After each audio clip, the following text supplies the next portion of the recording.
I think the market is jittery because it wants a lot of quick returns, but it also is struggling to understand how all the pilots that it has been doing for the last 6-8 months, year and a half, can now move into the enterprise world. Now that is the secret sauce. How can you move into the enterprise world, the business world? Not just write poems and draw pictures, but move and work in the enterprise world. And this is where customers are facing problems because data is an issue. Legacy infrastructure is an issue. So they have to move away from legacy, they have to clean their data, and they have to be all in AI.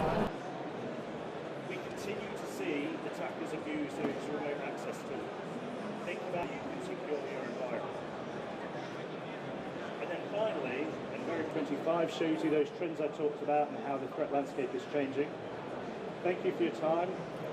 Software companies and stock values, that's always a very, very nuanced view, really.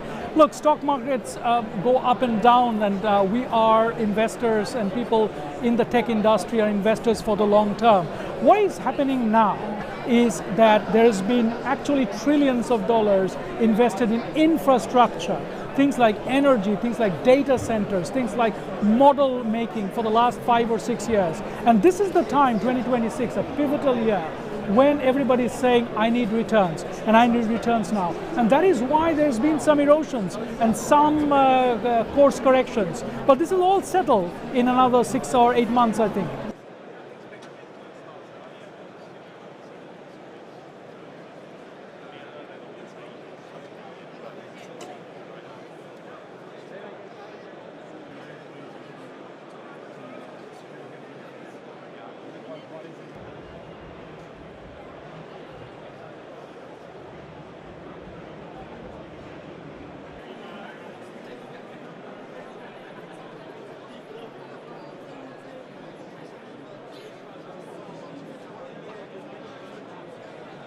Well, I think there's definitely a new skills revolution coming, right? It's being called the fourth skills revolution.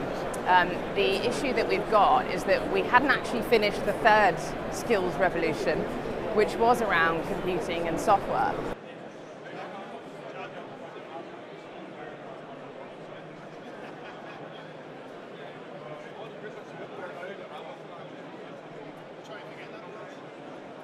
What that effectively is going to mean is that, yes, there's going to be lots of uncertainty, there's going to be lots of jitters in the market, but it's always going to go through a period like this until it's more settled, until we understand the type of skills that the market needs, and also what's going to be relevant for the market as well. So I would probably describe this as a period of uncertainty whilst those questions are settled.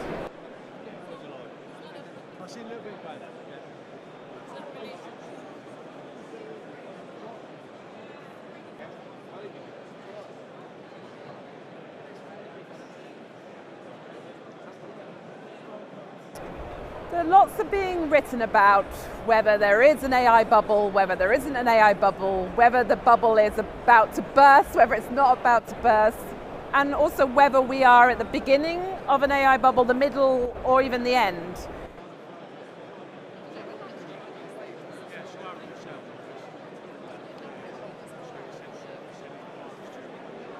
AI technologies are having real impact, whether it's productivity or working effectively or efficiently. So adoption is happening. And I think that is really what we should be focusing on in terms of the real value and the real opportunity of AI. What happens in terms of a bubble is really for the market to decide.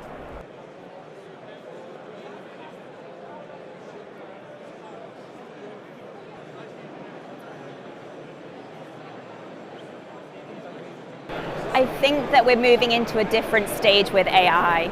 We're moving away from AI as a side project or a greenfield project into really operationalizing AI.